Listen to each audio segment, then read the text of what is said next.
디모데후서가 쓰여질 당시 역사적 배경을 보면 로마 황제 네로가 통치하던 때입니다. 기독교인을 방화범으로 조작을 해서 박해를 시작했습니다. 그 박해의 강도가 굉장히 셌습니다. 개들에게 몸이 찢겨 죽게도 하고 사자밥이 되기도 하고 십자가에 못 박혀 죽게도 하고 화형식도 했습니다. 길거리에 기독교인의 시신들이 즐비했습니다. 바울은 로마 감옥에 있었습니다. 한 통의 편지를 띄운 것이 디모데후서입니다. 특별히 디모데후서 4장은 바울이 죽음 직전에 기록한 성경입니다. 그 가운데 디모데후서 4장 5절의 말씀은 종말의 시대를 살아가는 성도들에게 띄우는 급박한 말씀이기도 합니다. 5절에 보니까 그러나 너는 모든 일에 근신하여 고난을 받으며 전도인의 일을 하며 내 직무를 다하라. 4가지를 증언하고 있습니다. 하나는 근신해라. 2번째 고난을 받아라. 3번째 복음을 증거하라. 4번째 내 직무를 다하라입니다. 지난주에 근신하라 그 부분에 대해서 집중적으로 살펴봤습니다. 오늘은 2번째입니다. 고난을 받으라는 표현입니다. 고난을 받으라는 말은 문자 그대로 참아라, 인내하라, 꿋꿋하게 견뎌내라는 말입니다. 그런데 그 고난을 받으라는 그 말 속에는 종말의 시대에 성도들이 당하는 필연적인 고난을 말합니다. 피해갈 수 없는 고난, 그것을 말씀하고 있습니다. 고난을 받으라. 그 첫 번째는 그렇다면 그 고난을 극복하는 방법이 뭐냐? 훈련과 연습으로 가능한가? 그 물음에 대한 해설입니다. 어떤 훈련의 기준치를 정해놓고 그 기준치에 도달을 하면 고난을 극복할 수 있다. 그렇게 이해를 했다면 오늘 성경을 잘못 해설하는 겁니다. 동대문구에 빛과 진리 교회가 있습니다. 그 교회 담임 목사님이 김명진 목사님입니다. 특이한 것은 그 교회는 성경에서 나오는 직분의 명칭을 사용하지 않습니다. 모두 다 리더로 총칭합니다. 최고의 리더가 그 교회의 담임 목사님이죠. 10단계를 거쳐가지고 리더를 선발을 합니다. 그러다 보면 10부장, 30부장, 50부장, 100부장의 리더가 된다고 하는 것은 그 교회에서 최고의 영적 지도자의 위치에 오르는 것과 같습니다. 모든 사람들이 선망의 대상이고 모든 사람들이 리더가 되고 싶은 그런 열망과 소망을 심어주는 거죠. 그 리더들이 또 훈련을 시킵니다. 모든 것을 통제합니다. 리더가 지시하는 대로 해야 됩니다. 그 훈련 방식이 뭐냐 하면 바울이 고난당했던 것을 현대화 시켰습니다. 이런 거예요. 망우리 공동묘지 가가지고 바울이 맞았던 40의 한 대를 제한 39대를 허리띠로 맞습니다. 고난에 대한 훈련입니다. 트렁크에 들어갑니다. 누가 더 오래 인내하느냐. 윤락장소 개입바라든지 유흥가에 가가지고 맞을 때까지 전도를 합니다. 양수리에서 교회까지 누가 더 빨리 오느냐. 100도가 넘는 찜질방 들어가서 누가 더 많이 견디느냐. 잠을 재우지 않습니다. 3일 동안 한두 시간, 2시간, 3시간 누가 더 안 자고 끝까지 버티느냐. 그런 훈련을 시키는 거예요. 그래서 한 성도가 그 훈련을 하다가 쓰러졌어요. 뇌출혈로. 1급 장애인이 됐습니다. 한국은 6급까지가 있는데 1급 장애인이라는 말은 자기 스스로 어떤 것도 할 수가 없는 거예요. 누군가가 곁에 있어야 되는 그런 장애를 입었습니다. 보통 문제가 아니죠. 자, 그런데 이 훈련 방법을 통해서 성경 디모데후서 4장 5절에 말씀하시는 그 고난을 극복할 수가 있는가? 훈련을 통해서 하나님 자녀가 될 수가 있는가? 연습과 훈련을 통해서 우리가 가지고 있는 죄성을 완전히 극복할 수가 있는가? 훈련과 연습을 통해서 하나님의 지도자가 될 수가 있는가? 생각해 보십시오. 그 빛과 진리 교회가 훈련에 대해서 주장하는 것은 이런 거예요. 예수님이 재림하실 때가 얼마 안 남았으니까 철저하게 준비를 하자. 훈련을 해야 된다. 그래서 우리 교회만큼 그런 훈련을 시키는 교회가 없다. 우리 교회에 와야지만 예수 그리스도를 정확하고 올바르게 만날 수 있다라고 얘기를 합니다. 교회의 우월감이고 신앙의 우월감이기도 합니다. 과연 그럴까요? 오늘 성경에 보면 사도 바울은 분명하고 확실하게 이야기를 하는 것이 고난을 받으라고 말합니다. 이것은 훈련이 아니에요.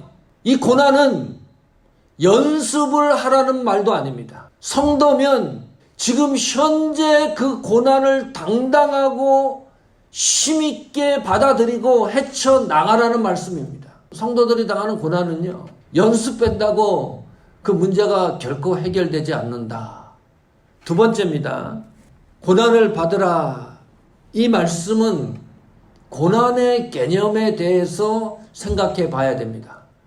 성경이 말하는 고난의 개념은 무엇입니까?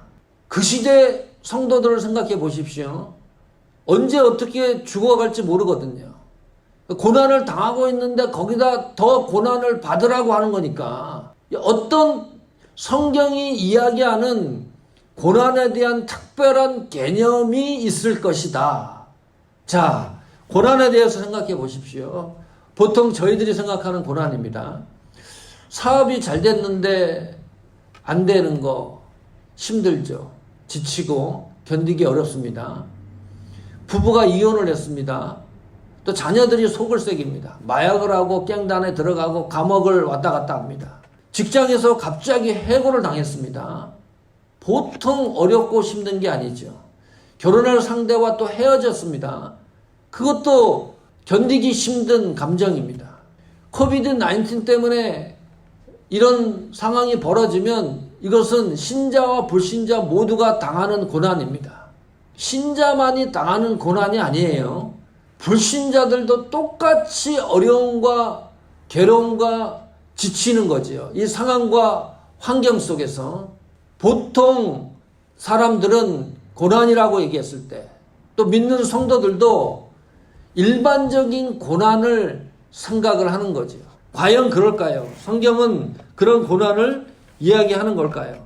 그래서 나에게 고난이 왔을 때 성경의 말씀대로 그 고난이 나를 시험해서 내 믿음을 정금같이 연단시킨다. 그렇게 감사하게 고난을 받아들이는 사람들이 있습니다.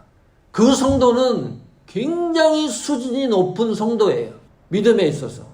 대단한 수준이죠. 그 정도로 얘기를 한다 그러면 이유를 얘기를 해요. 자, 당신이 당하는 고난은 주의를 지키지 않아서 그렇다. 11조를 하지 않아서 그렇다. 죄를 회개하지 않아서 그렇다. 죄를 지었기 때문에 그렇다. 열심히 헌신하지 않아서 그렇다. 그래서 많은 이유에 대한 대책과 방법을 만들어냅니다. 그 대책과 방법을 만들어내서 고난당하는 문제를 해결하려고 하는 것이 이단들이 하는 술책입니다. 그것이 직접 우리에게 감정이 돼요. 그것이 우리의 현실이 되는 거니까 거기에 귀가 솔깃할 수밖에 없어요. 빠질 수밖에 없는 여러 가지 보편적이고 객관적인 것들을 짬뽕을 만들어서 얘기를 하기 때문에 사람들이 거기에 많이 쏠린다는 거죠. 그게 종말의 시대에 나타나는 기독교에 대한 저항이기도 합니다.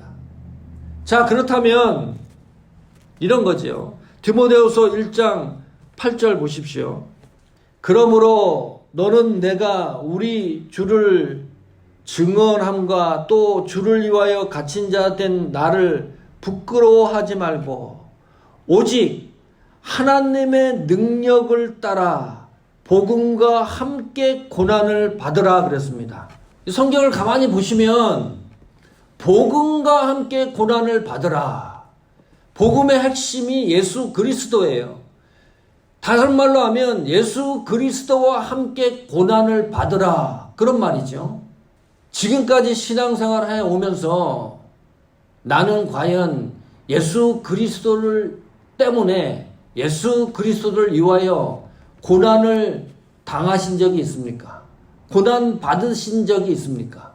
아무리 생각을 해도 나는 예수 그리스도 때문에 고난 당한 기억이 없다라고 대답을 하면 하나님 말씀대로 제대로 이 세상에서 신앙생활을 안 했다는 증거이기도 합니다. 즉 각박하지만은 하나님 말씀대로 하면 그렇다는 거예요. 분명히 성경은 복음과 함께 고난을 받으라 이렇게 말씀하고 있기 때문입니다. 그 고난은 공적인 고난입니다. 예수 그리스도를 믿는다는 이유 때문에 당하는 고난입니다. 성경이 말하는 고난의 실제입니다. 신앙 때문에 당하는 고난입니다.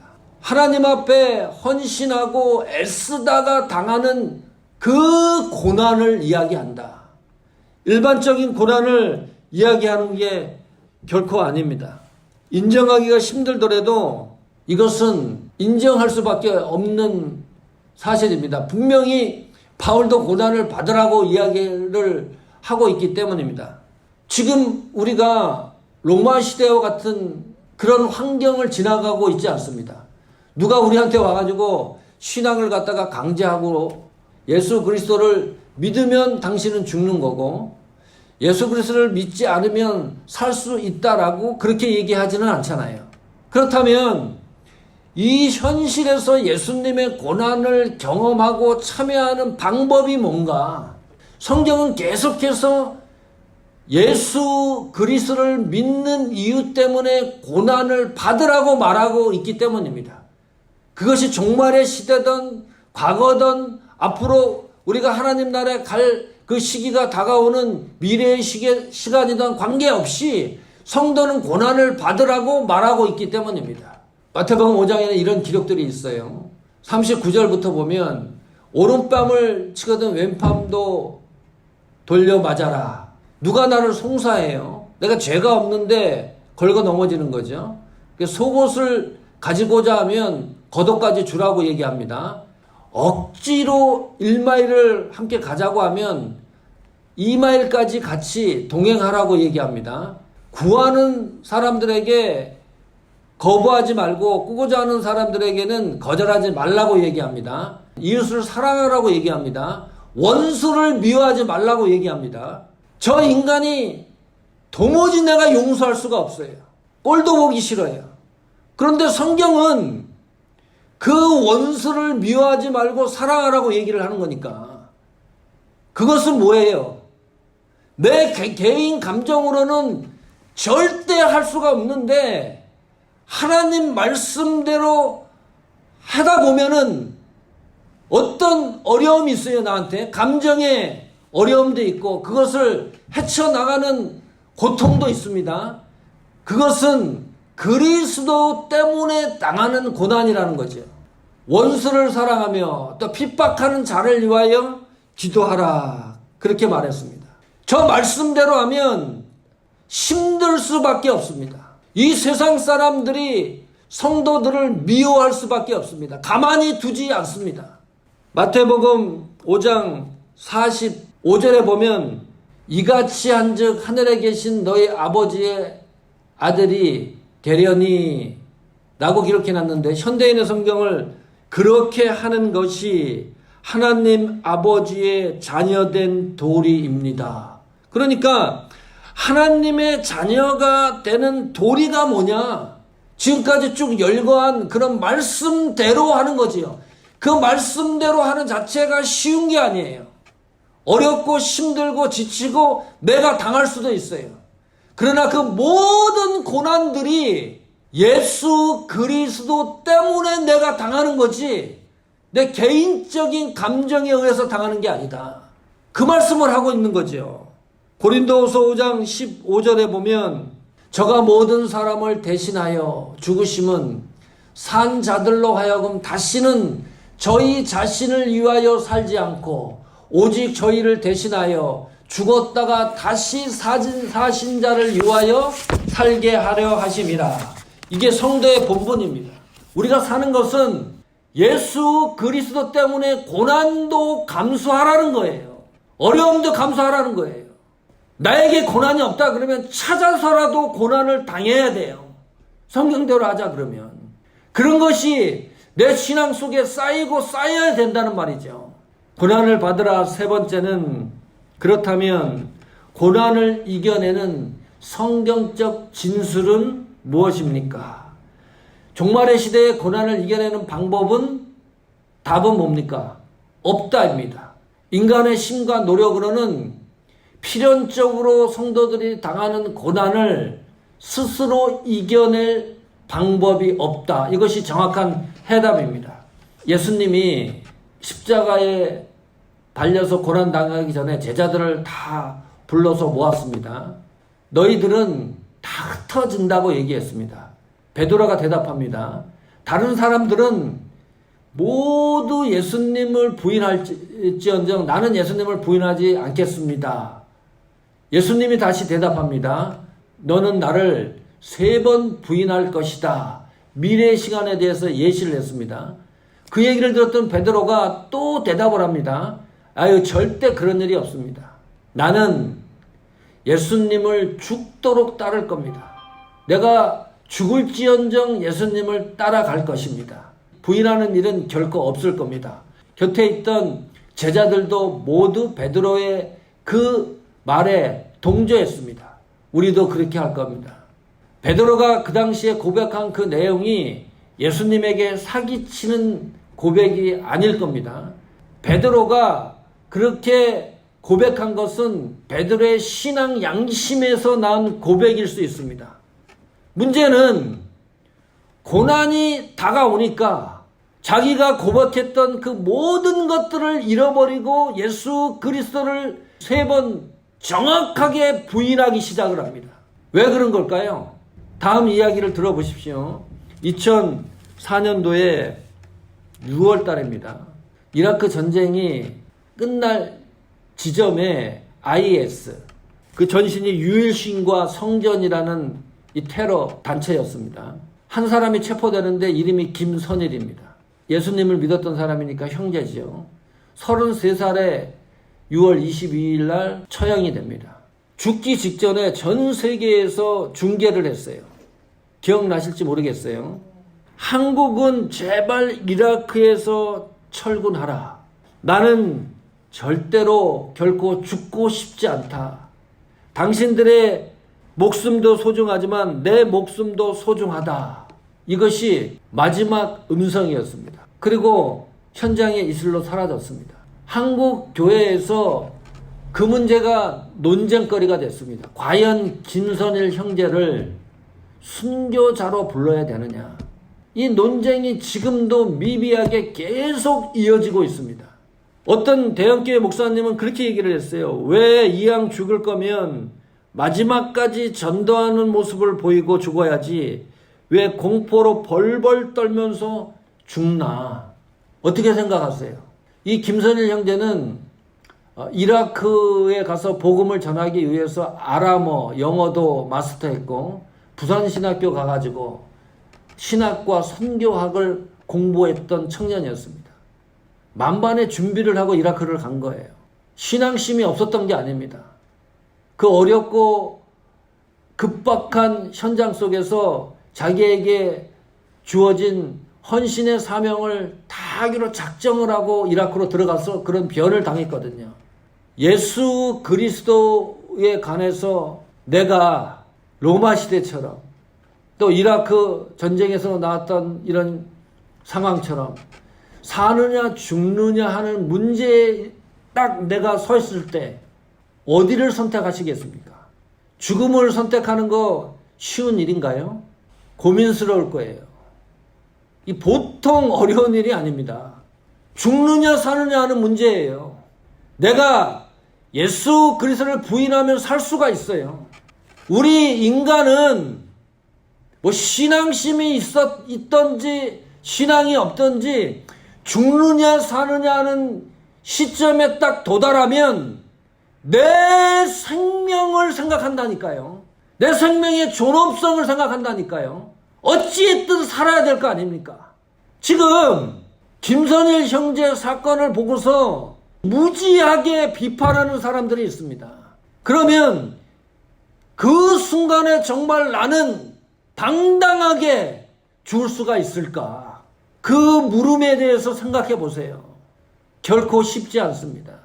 어쩌면 우리도 베드로와 같을지 모릅니다. 김선일 형제와 같을 수 있습니다. 그런데 문제가 뭔지 압니까? 그럴 수 있다. 우리의 생명을 지키기 위해서 김선일 형제처럼 공포에 질려가지고 그렇게 말을 할 수도 있다. 굉장히 객관적이고 보편적인 생각입니다. 그러나 성경은 또 그러나 그렇게 말하지 않아요. 죽느냐 사느냐는 문제가 내게 걸리면 예수 그리스도를 위하여 목숨을 버리라고 성경이 말을 하는 거예요. 이것 때문에 너무 힘든 거예요. 우리가 믿음을 지키기 위해서 이 종말의 시대와 타협하지 마라. 종말의 시대와 조화를 이루지 마라. 이 종말의 시대에 배도하고 배신하지 마라. 성경 자체가 그러니까 종말의 시대에는 예수 그리스도가 이 땅에 오실 극박한 그 시점에는 믿는 자를 보겠느냐. 성경이 그렇게까지 얘기를 하는 거니까요.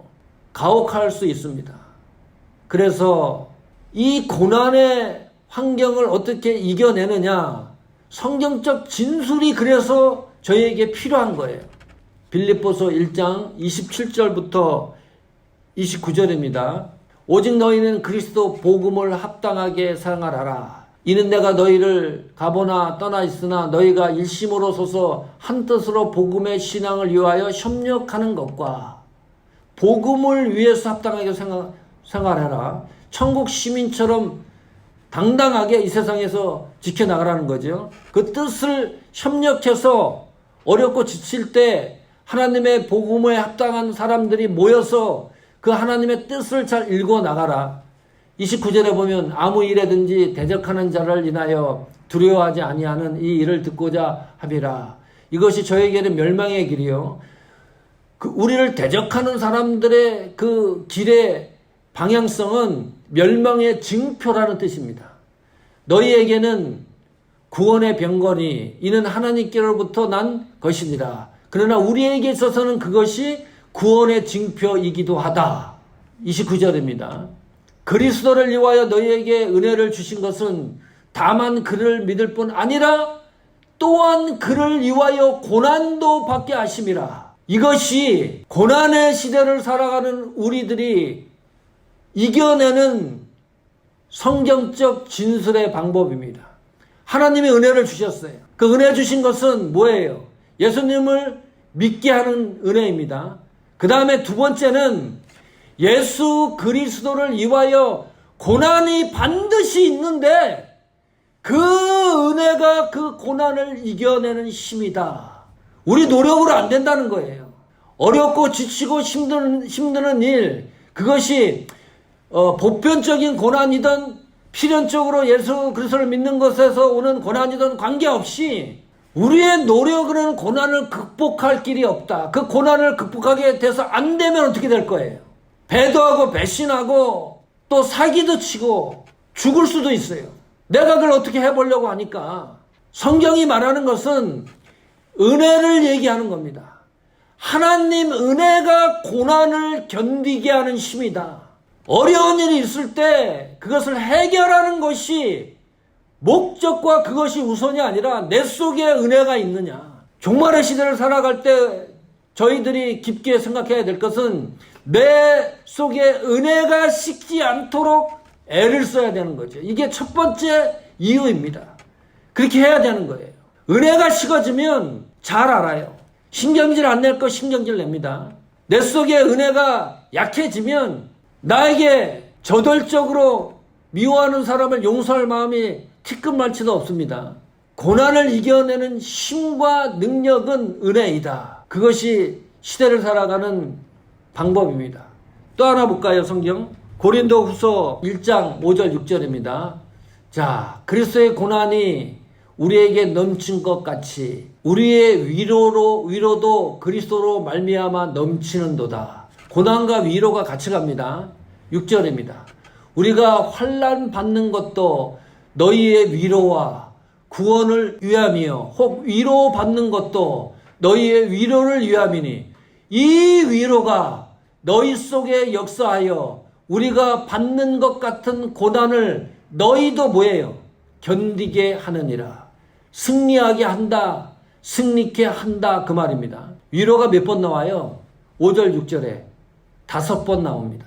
저런 성경을 읽으면 감동받지 않을 수가 없습니다. 하나님의 위로가 우리를 뭐예요? 고난을 견디게 하는 힘이다. 위로라는 말이 어원적 의미로 소환하다, 곁으로 부르다 그런 뜻이에요. 하나님 곁으로 부른다는 거예요. 스데반 집사님이 복음 전하다가 마지막 설교 말씀을 마칠 때 사람들이 악감정을 품고서 스데반 집사님을 죽이려고 난리가 났었습니다. 그때요 집사님이 본 게 있습니다. 하늘이 열리고 하나님 우편에 계시던 예수 그리스도가 벌떡 일어났습니다. 이것이 성경이 말하는 위로입니다.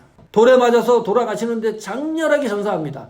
마지막 그 성경 구절에 보니까 이렇게 기록해놨어요. 사도행 7장 60절에 보면 무릎 꿇고 크게 불러 가로되 주여 이 죄를 저들에게 돌리지 마옵소서. 어떻게 그렇게 얘기를 해요? 어떻게 돌에 맞아가면서 그 정도로 순교를 합니까? 하나님의 위로가 이 시대를 고난을 이겨내는 힘입니다. 하나님의 위로가 성도들이 이 시대에 고난을 당하고 힘들 때 하나님의 위로의 역사가 이 시대를 이겨내는 하나님 최고의 방법입니다.